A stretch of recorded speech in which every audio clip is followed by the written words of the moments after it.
ఒక తమ్ముడిని అడిగాను, తమ్ముడు మీ భార్య ఏం చేస్తుందంటే, ఏం చేస్తుందన్నా ఊరికే ఖాళీగానే ఇంట్లో పడి చేస్తుందన్నా అని చెప్పి చీప్గా తీసి పడేస్తారు. చాలా బాధ అనిపించేసింది. ఇంట్లో ఖాళీగా ఉంటుందా?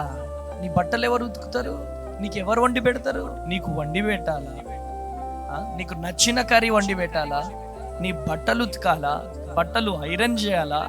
ఇల్లు ఊడువాలా? బెడ్షీట్లు ఉతకాలా? నువ్వు మెడలో కట్టిన 3 ముళ్ళ తర్వాత తన ఉన్న ఊరిని విడిచిపెట్టాలా?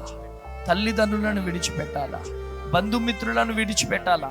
తనకున్న సమస్తాన్ని విడిచిపెట్టి నీ ఇంటికి రావాలా? నీ ఇంటికి వచ్చి నీ ఇంట్లో చాకిరీ చేయాలా?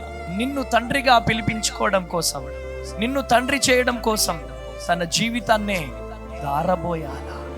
తన శరీరం మీదకి కత్తి తీసుకొచ్చి ఇలా ఆపరేషన్ చేయించుకోవాలా? చావుతో పోరాడి నిన్ను తండ్రి చేస్తుంది ఆ సహోదరి. ఇంత చేస్తున్నటువంటి సహోదరిని పట్టుకొని ఏం చేస్తుందన్న, ఇంట్లో ఖాళీగానే ఉంటుందన్నా అని చెప్పి చాలా చీప్గా పడేస్తారు. నువ్వు త్రాగొచ్చి కొట్టినా పడాలా, నువ్వు తిట్టినా పడాలా? ఎంతో ప్రయాసపడి పిల్లల జీవితాల కోసం తట్టుకుంటున్నటువంటి సహోదరులు నిజంగా చాలా మంది ఉన్నారండి. అటువంటి సహోదరుడు, అటువంటి సిస్టర్స్ని కూడా చాలా మంది చీప్గా తీసి పడేస్తారండి. అటువంటి సహోదరులను చీప్గా తీసి పడేయడానికి వీలు లేదండి. ఈరోజు స్త్రీల పాత్ర కుటుంబంలో చాలా అమూల్యమైనది. ప్రియమైనటువంటి దేవుని జనాంగమా,